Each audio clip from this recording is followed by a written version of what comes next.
You don't know shit about boxing. Southern. We'll start that. And then I don't know. But I cannot believe. So let's see. So the Steelers, no matter what, they win next week, right? No, wait, y'all play them next week, right? Whoever wins goes to the playoffs. The NFL is crazy. NFL don't be caring about nothing. Anyways, welcome to this final hold on, I'm messing that up. Welcome to this final episode of the year of Pay the Toll Boxing. I'm Foreman. I'm Twin. And I appreciate all of y'all for tuning in for this last year, for this year as we try to get everything together and we're going to continue to grow, continue to do things and do more so to have a definitive schedule for all of y'all. It's for us mainly. It's my fault, but definitely gonna try to get more content out for y'all or a consistent basis of the content so that way y'all can see what we trying to show y'all and just the ideas of boxing as it moves forward day to day because it's an ever-changing landscape and stuff like that. So first and foremost, thank you. I hope y'all had a good Christmas and all that. That's Twin. Yeah. Merry Christmas. Happy New Year. All that jazz. That's all he got to say. That's all he got to say. All right, since it is the end of the year, and I think it's only right that we cover boxing as a year whole, as a year in spectrum. We're not one of the ones who try to say pound for pound. Well, this episode was mainly going to pertain to pound for pound at the end, towards the end of the year / the beginning of the year, and we probably won't revisit this pound for pound list because of the era that we live in boxing, where these guys only are fighting once or twice a year.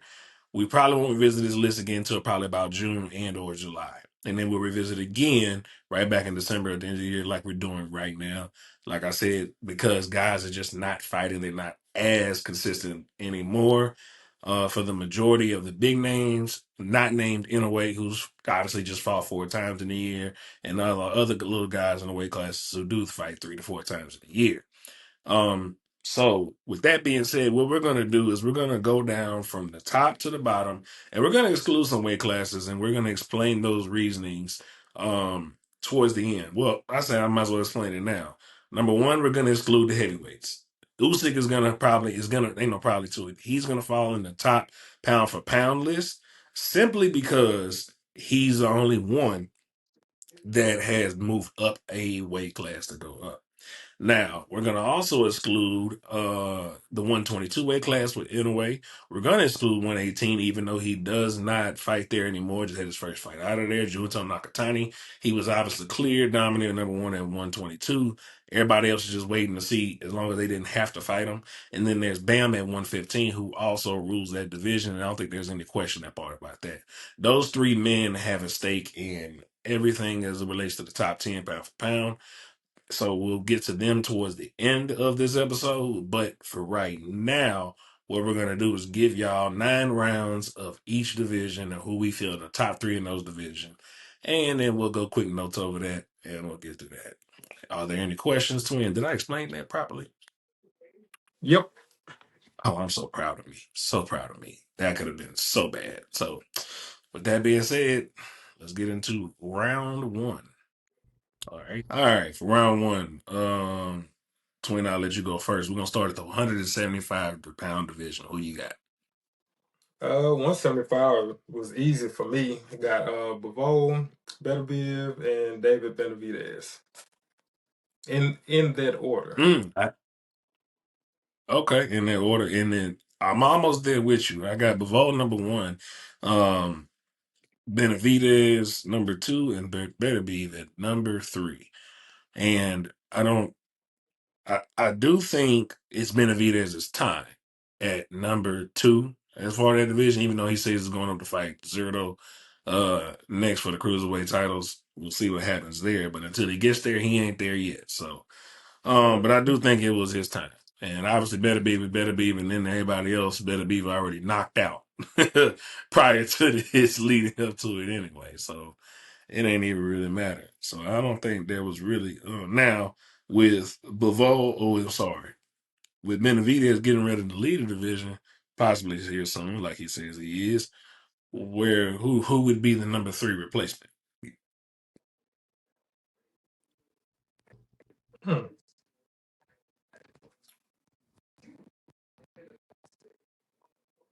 Because the man that they thought was going to replace it, as far as Joshua Buatsi, he lost to Callum Smith. Callum Smith stands tall still, or you can still stand tall with David Morrell as well. No matter which way you go, I don't think you're in a necessarily bad position, no matter what anybody chooses. Is there still a question, even though he's coming off his back surgery, do you think there'll still be a question for Bivol to be number 1 in that division? Nope. Yeah. Nope. Just because I don't. he technically sound like his ability don't really rely on too much athleticism. So as long as he can still move the way he move, he should be fine. I think so too. So won't be nothing too crazy else outside of that. And 175 is not like a crazy busy division, but they're so concentrated and so good in such a short top 10 time that it's always exciting to watch them catch fight, especially right now. So we'll see. All right, the 168-pound division. Oh boy. Oh boy. We got a lot of question marks. We had Terrence Crawford retire, which means he is officially no longer in the 168-pound division. With that being said, I'll go first. Number 1, I have Saul Canelo Alvarez at number 1. At number 2, I have Christian Billy at number 2. And then at number 3, I put Osley Iglesias at number 3. That is my top 3 for the 168-pound division. Once again, we close. So number 1, I got Cinnamon, as they call him, Mm-hmm. Carmelo. Number 2, I got him Billy. And Mm-hmm. number 3, I had to do it. Diego Pacheco. Oh, you snuck him in there. Snuck him on in there in the top 3 division. That's not a bad choice. I did not put him at 3. I would have him at 4 in the division, but I did not have him at 3 because he performed terribly towards the back half of this year in those last 2 fights he had. That was not top 3 um, talent that I saw fighting on the back half of this year. That is not what I saw. He'll bounce back. He'll be all right. I mean, the potential to bounce back is one thing, but actually bouncing back is another. Trevor McCumbee, okay, we give you that. We saw that man punch a man to the other side of the ring by punching him in the shoulder. I'm gonna give you that. But then you also go in this fight against Saju and not only look bad, and you got sat down. That leaves the question mark. And a lot of people, and including me, I am a lot of people. Hey man, is he as good as we thought he was when he beat Steve Nelson? Now, a team change from the Benavidez camp did come along with that. So we don't know. We don't know what that looks like. He young. He might have been smelling himself. So it might be something there, but it might just be he wasn't concentrating or focused like he should have been. So time will tell.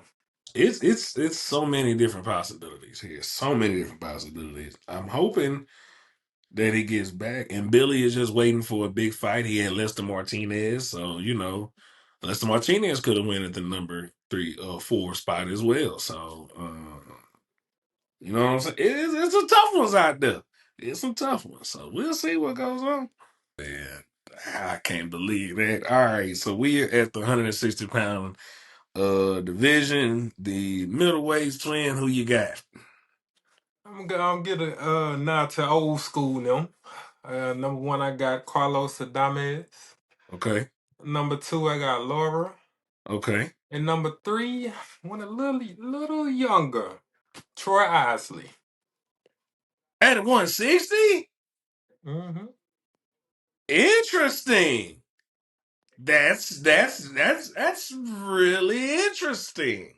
And you know Oh, how I feel about 160. So that's interesting. Okay. All right. Well, for me, wow, boy, you got me with that one. Okay. For number one, I got Aries Landy Lara. Oh man, Janet Beck is not on this list because he failed his drug test, so he got some things to prove to us moving forward from this point on. So that's the only reason why we excluding Janet Beck.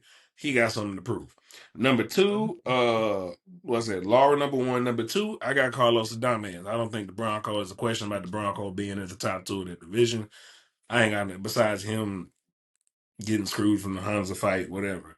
Number three, I got Jesus Ramos Jr. for what he only just fought. Not only did he move up from 154 to beating the tough Eric Lewis, and then he also just took on Shane Mosley Jr. right there in a tough fight, tough grueling fight. But obviously, he's proved himself that he belongs in the upper echelon of that weight class. He ended up finishing off Jason Rosario along those roads in a weight class that's technically not his, but yet he's fighting and competing at it. With all of that being said, Troy Isley at number three in the 160-pound division. And what made you come to this conclusion? Not mad at it. I'm just interested here.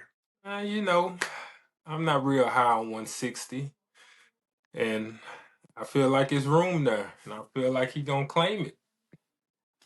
Now, with him also announcing that he is now a promotional free agent, as him and Top Rank have officially parted ways. Um, do you think somebody might be willing to fight Troy Isley? That's the next part about it, because it's not like it's just the easy fight to go into, skill for skill wise, because skillfully he's one of the best. But does somebody take it because it's lackluster? But it's only lackluster in the sense of the casual fan, but to the fight fan, the person who really looks and breaks down the fight, they know that boy is good. I think it depends on what card they can get on. If he can get on one of those cards like the Riyadh season or something like that, then I think he can get in damn near any fight he want. But if it's a card that he has to co-main, which means it's not gonna be a popular card, probably not. Hmm. Shit. We're gonna see. All right, the 154-pound division. Who went first last time? I did or you did? Yeah, you did. I did. Okay, okay. Go ahead with number 154. What you All got? right, small caveat for y'all that's watching. If you haven't fought in a long time or you're not active, you won't make this list. Just for Uh-huh. anybody Uh-huh. that's gonna throw out some names like y'all forgot. No, we didn't. No, we did not. We did. Guarantee you we didn't. 154. Number one, I got Virgil Ortiz Jr. Number two, I got Fandora. And number three, I got Madrimov. Oh my God. Finally we get some controversy going on in here. Oh, we got some controversy. Number one, 154. I got Sebastian the Tower Inferno in Fundora. That's my number one. He was a two-belt holder, obviously dropped the second one, but he not only after his rematch, he came back after the fight with Tim Tszyu, fought as another fill-in, then he went back out again and fought Tim Tszyu to shut everybody up. Number two, I got Virgil Ortiz at number two. Not gonna pretty much, even though he's not a champion, I'm not gonna argue too much past against that. At number three, here is my caveat. Number three will officially be settled in Puerto Rico, January 31st, with Xander and Barrow. That's where number three would be settled. I'm not gonna exclude a two-belt champion holder from where that goes. Do I think Xander is better skillfully than Barrow? Yes. Do I think Barrow is tougher than Xander? Also, yes. So we'll see who wins in that. And then at number four, he probably would be there if he can go ahead and fight, would be Bakram, but he ain't fought since the last time he fought. And that was against Chinzu forever ago. So, hey, he ain't on this list because, again, like Twin said, he ain't fought. Get him in the ring and then we can have a discussion. We're not putting nobody in there just because y'all know the name. That's not how none of this goes. My God, you threw a list out there, boy. Madrimov, huh? Imagine Yeah, my offer 3 months. Oh, okay, yeah. all right. I say Even I with still got him up there. even with the two back to back. Yeah. I mean, that first one, it count, but hey, man, that's Bud. So, All right. I can't get it past. He lost. Okay. And then with Ortiz, I, he it said would it's it would six. have been a tough fight for him anyway. But I think that game plan was shit against Ortiz. Like where did all the feints go? Like you wasn't doing you looked nothing like you did versus but if that version showed up it would have gave Ortiz trouble. Instead, we had this straightforward halfway inside fighting person that I'm like, who is who is this dude? He did hop in the ring with them boys, so I ain't gonna argue. Now, moving on, we're going to your favorite division, the 147-pound division. Can I Um, go first? no, I'm not. I'm not gonna let you do that. Um, number one, I got Devin Haney. Number one, that's where I got. Number one, I got Devin Haney. Number two, off of this great performance he just had, well, like I've always stated about him, you get somebody to come to him, he's going to show the best skills that you'll ever see. Delonte Tiger Johnson is my number two in that division. Um, he's not a champion. Yes, I'm well aware he's not a champion, but the rest of those champions in that division outside of Devin Haney are just. And number three, he still has the belt. He's had it this long, I guess, even though he had to draw with an old man. Mario Barrios is my number three.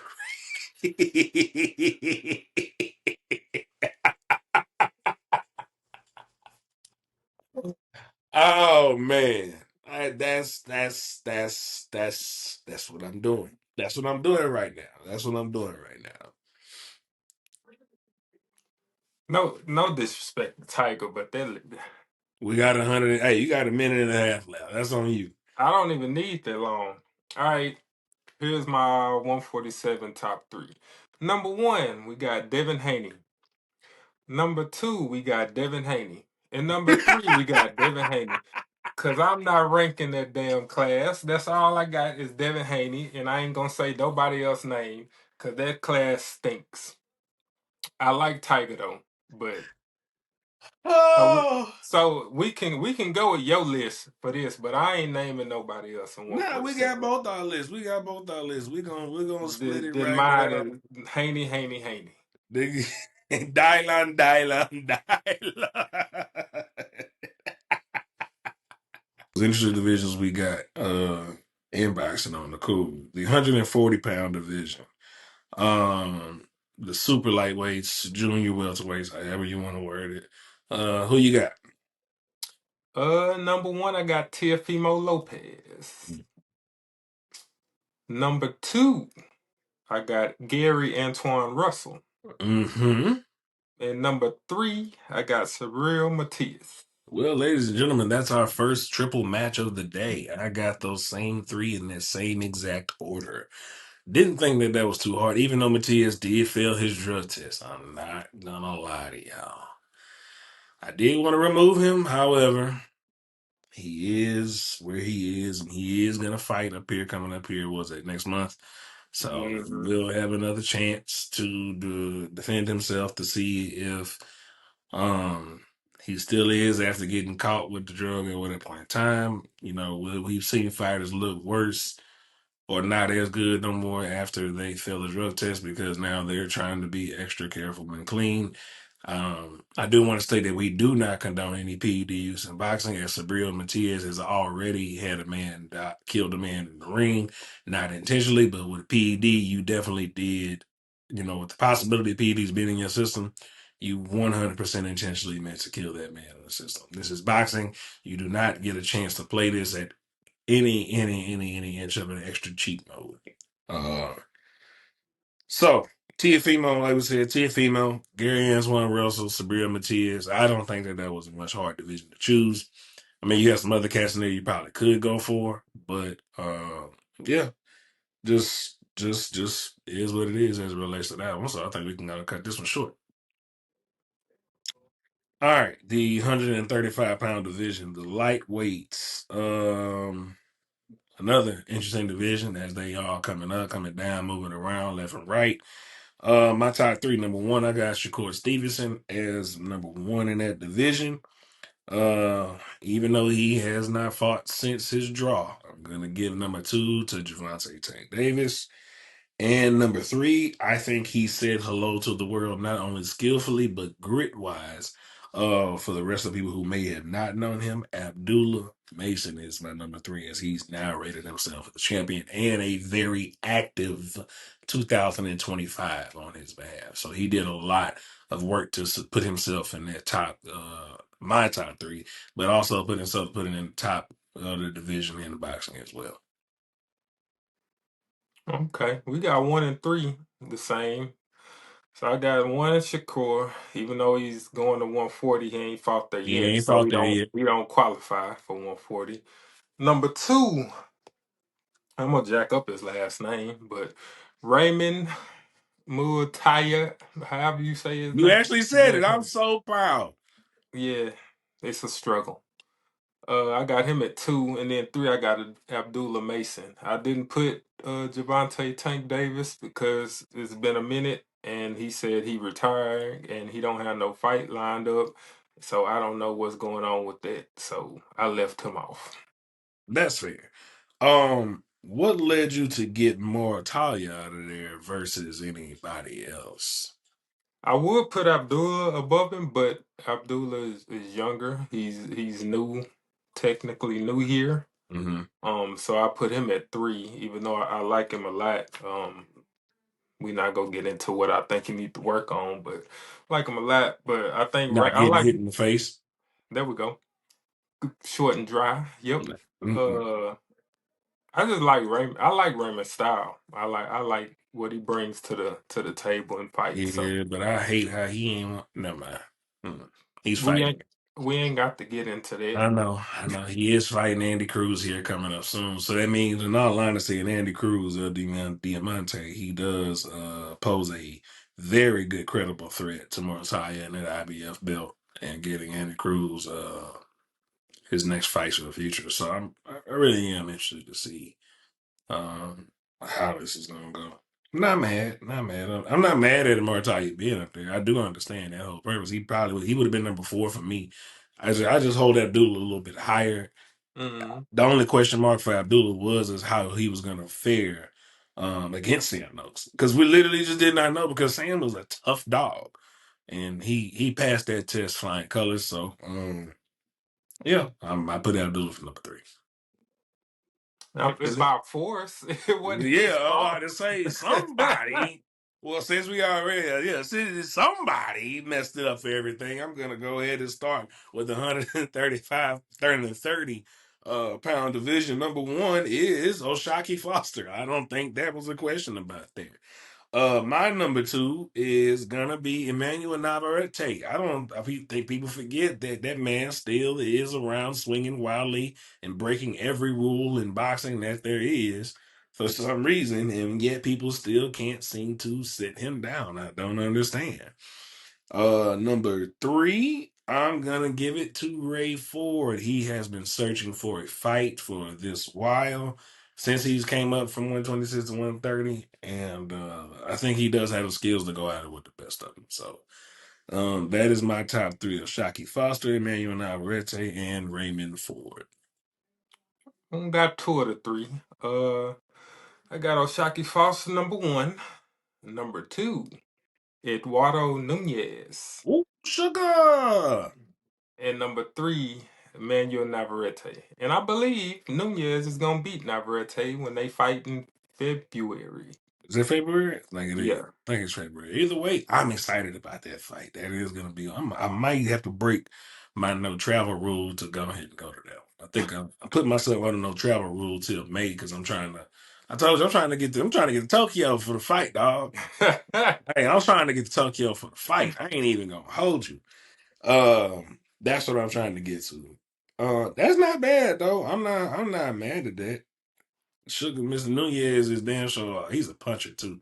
That's the thing about it. He's a crazy puncher. Now Valente is a puncher too. That's a good 2-3. I just not to say that he's not as good as Raymond Ford, but you know how I feel about people that have their punches. It's one thing to be a great puncher and then a good boxer on top of that. Is you got good punches. It's very rarely that we see great punchers be great boxers. Mm. Inoue is a great puncher and a great boxer. Nakatani is a great puncher and a great boxer. Looking at the rest of the list from everything that we've covered already, up and down, a lot of these guys are just great boxers, and we haven't really chose great punchers. You know what I'm saying? Beterbiev might be the one great puncher that we're saying just because he knocked everybody out besides Bivol. Um, Everybody else can literally be labeled as just great boxers. We haven't seen the punches no more. It's just what we got. So, yeah. All right. So now we are here at the last division that we're going to cover, the 126-pound division, the featherweights. Twin, who you got? Let's see. Number one, I got Rafael Espinoza. Number two, I got Angelo Leo. And three, I have Bruce Shoo Shoo Carrington. My bad. Oh, My bad. My bad, Nick Ball. No disrespect, but you disrespected my mans. You disrespected my mans. Even though I don't think much of his fighting style, because we know what's gonna happen, we know what's gonna come. You disrespected my mans. hey man, You disrespected my mans like that. I see I you. couldn't put him in. I couldn't put him on there, man. He can be number four. You disrespected. You was doing good for your first two, and then you went ahead and said, I I said can't. no disrespect. But you meant it. Nah, that's totally understandable. Skillfully, I mean, obviously, we choose these lists. We try to we use these lists mostly off the skill that we do see. We 100% try to be as honest with that, not just off the popularity or not just we don't go by the conditional viewership. Like my thing, I always tell people like, hey man, wins cover sins, so people don't see what they should be seeing when fighters win. However, we decipher through a lot of things that fighters do bad and or wrong or not right in a win as well. So we're not just saying, oh, they won and that's it. Just like we chose out with Abdullah in the earlier round. Hey man, you gotta fix that defense, my boy. That is not top three defense that you display. You just show toughness, but that's not good defense. So not mad at the shoo pick at all because skillful skills, shoes, obviously right there. Good feet, work, good combination punching, good hand speed. So we'll see what he got as he goes up for his first title right here. I want to say he's on the January 31st card, so he's gonna be fantastic. Gonna be a fantastic day. I'm really am excited for that. So man, huh? Hmm. Yep.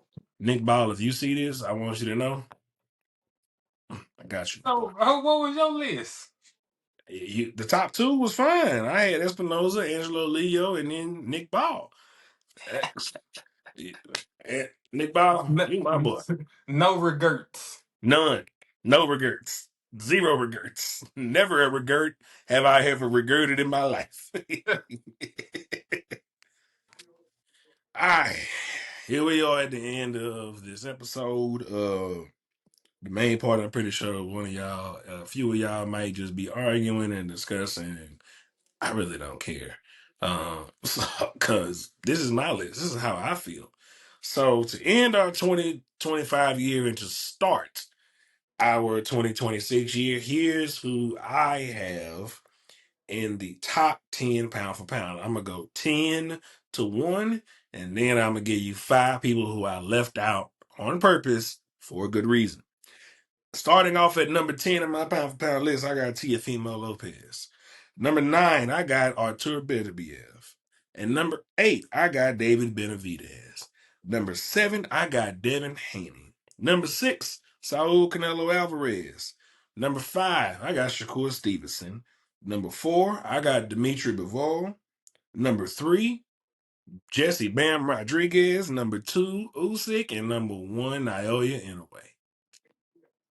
Now, the 5 I left out of my top 10, Javante Davis, Jai Opatai, Virgil Ortiz, Jaron Ennis, Oshaki Foster, and this man who sneaks in for what people don't give that weight class a lot of work because there's maybe not a lot of men around there.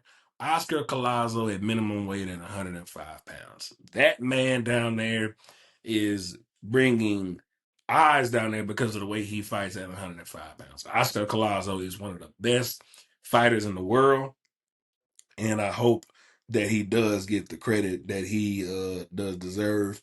Oshaki Foster just beat a 2 division champion and made him look like he did not belong there. And Jaron Boots Ennis, you got to fight more to get to that top 10 part.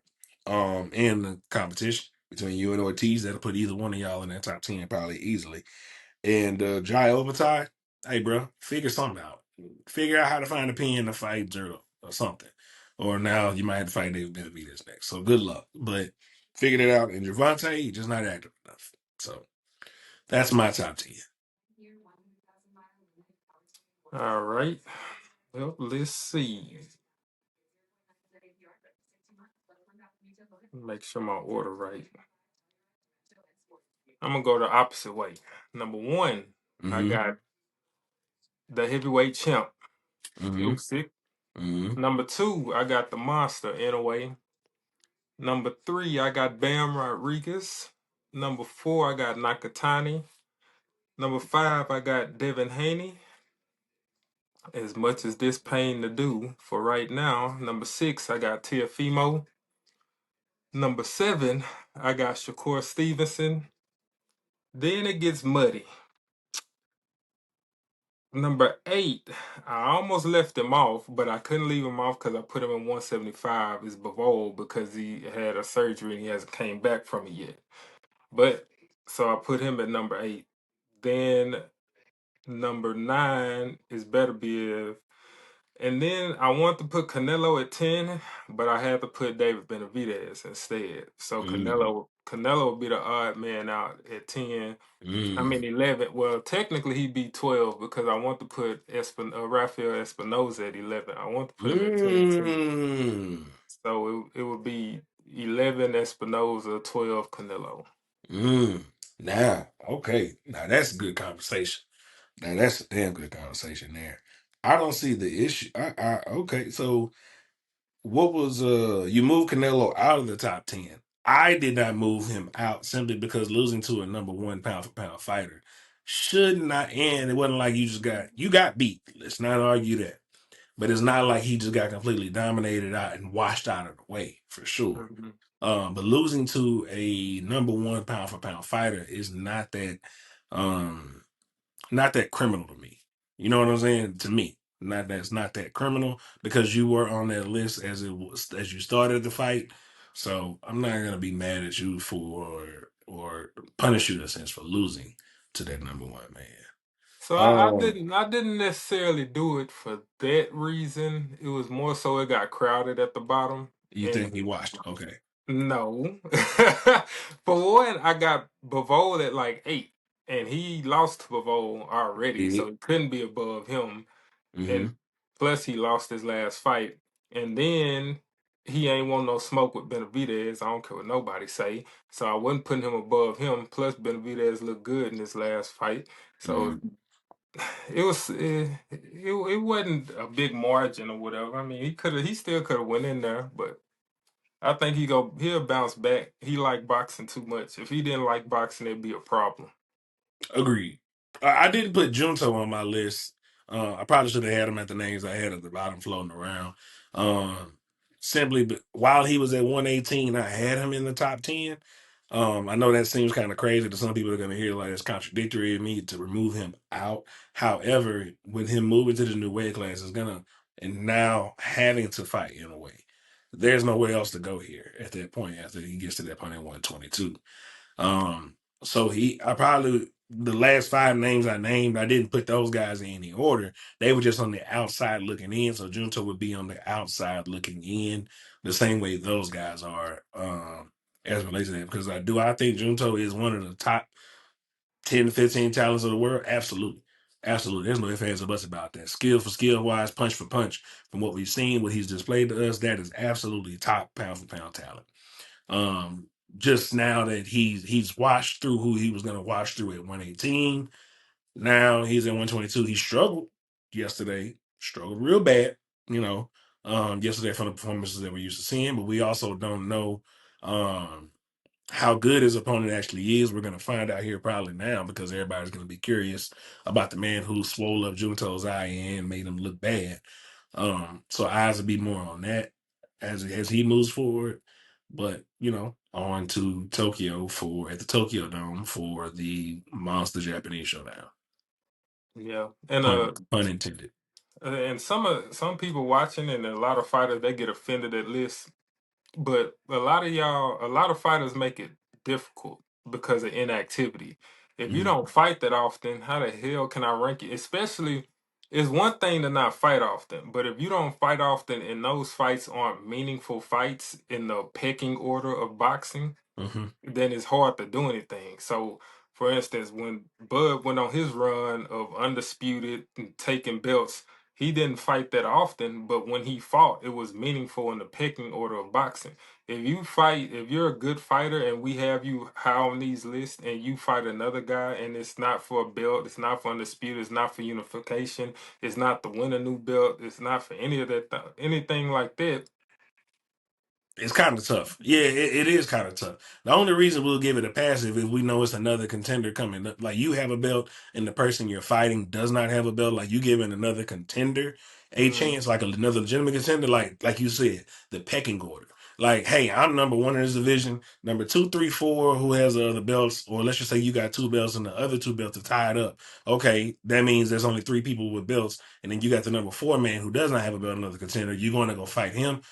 Obviously we're okay with that because you just can't get to number two and number three at this point in time. Perfectly understandable. But like you said, if you fighting somebody, for instance, regardless of how people want to feel about his talent, if you boots going to go fight, what was dude's name? I don't even remember the buddy's name. mm, But either way, that fight don't move the needle for me. It don't move the needle for nobody at that point.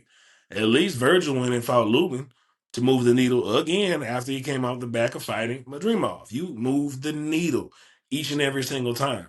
Like you said, you can't get a champion. Cool, get somebody else that we know who they are and they belong in it. Yep. So, so yeah. With that being said, this is how we're gonna end the year. And all of that. So we ended the year slash started the year with this episode. So I hope everybody takes for what we say. Take it with a grain of salt, bro. Y'all getting offensive and all the other nonsense. Hey, bro, send me your address and whoop your ass. Don't do that. But y'all get offended and for some reason just don't. Y'all don't know how to actually talk or narrate. Y'all want to use the word glazing or oh man, you just like nah, bro. Hey, use your words. I need you to use your words when talking to me about boxing. I'm not going to tell you that your opinion is wrong. You have a difference of opinion. That's what this sport is for. We can discuss the differences in opinions, but don't just go with glazing because you don't have no other argument for words. Now you're just showing me you don't know how to use a dictionary, which means your dumb ass can't look shit up either. So you stupid. But moving on. I hope y'all have a good time for I New tell Year's and be I safe. I tell their ass they wrong. Shit, if you got a dumbass opinion, I'm telling you. Like this one guy, yeah, I'm gonna say it. I seen on the internet, on X, Twitter, whatever the hell. He was talking about Terrence Crawford saying that his hardest fight was Gamboa.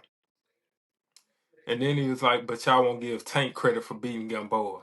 And then No, we're I not. was like, hey, you know that was 5 years after, right? Like, you know how much shit can happen in 5 years? And How then he did. much? Hey man, that's another topic for another podcast. But y'all need to learn how to look at resumes. Quit Or looking just at look at time names. frames. It's when you Quit. fought It's it's when you fought them. It ain't just the name on there. It's when you fought them. And then that Yeah, man like had a busted Achilles, and you couldn't put that man. Man, it's so much no, like there's so much we can discuss on it's just so that one much. fight.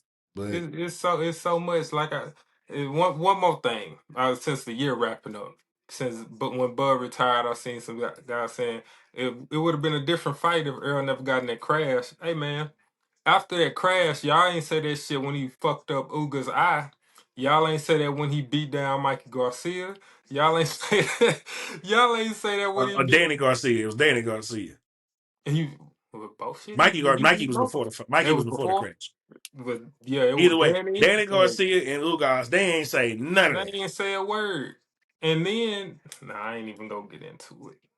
I should get. Yeah, I am gonna get into it. If you looked at the Vegas odds, Bud was minus 150. That's the slight favorite.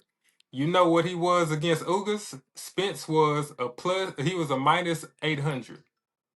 So it wasn't nobody saying that he was washed up then. And then what would you? What's the alternative? You rather them not have fought? And then what was you gonna say? Bud was ducking, blah blah blah. Like whatever. Bud stay retired. Ain't nothing in this game. That's it.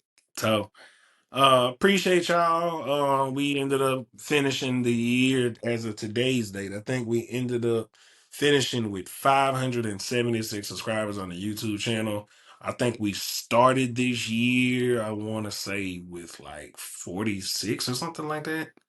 47. I'm gonna have to go back and look and see exactly what we started with. But nonetheless, I know it was only double digits. For sure.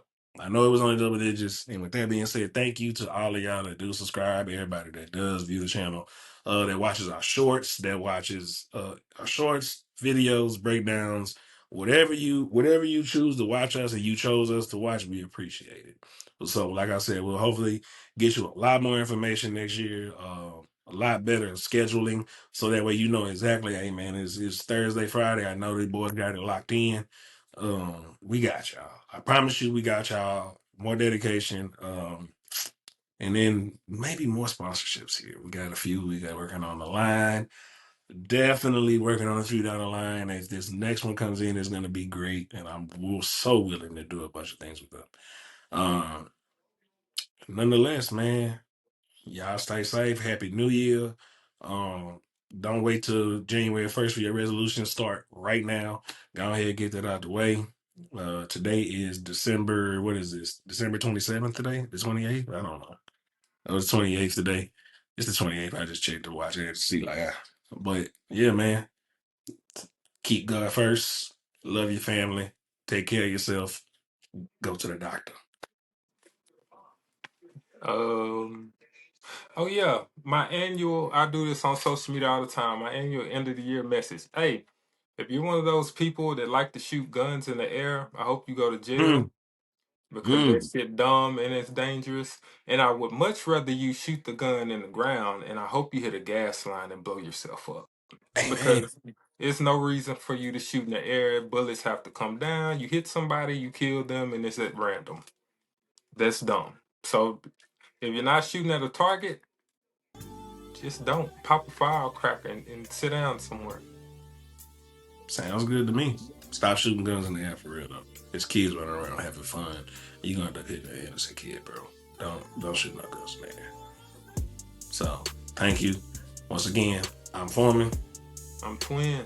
And thank you for a successful year in Paint Its Own Boxing. Hey, shout out to Rick. Shout out to my boy Rick. Rick, as you see, Rick is not with us right now.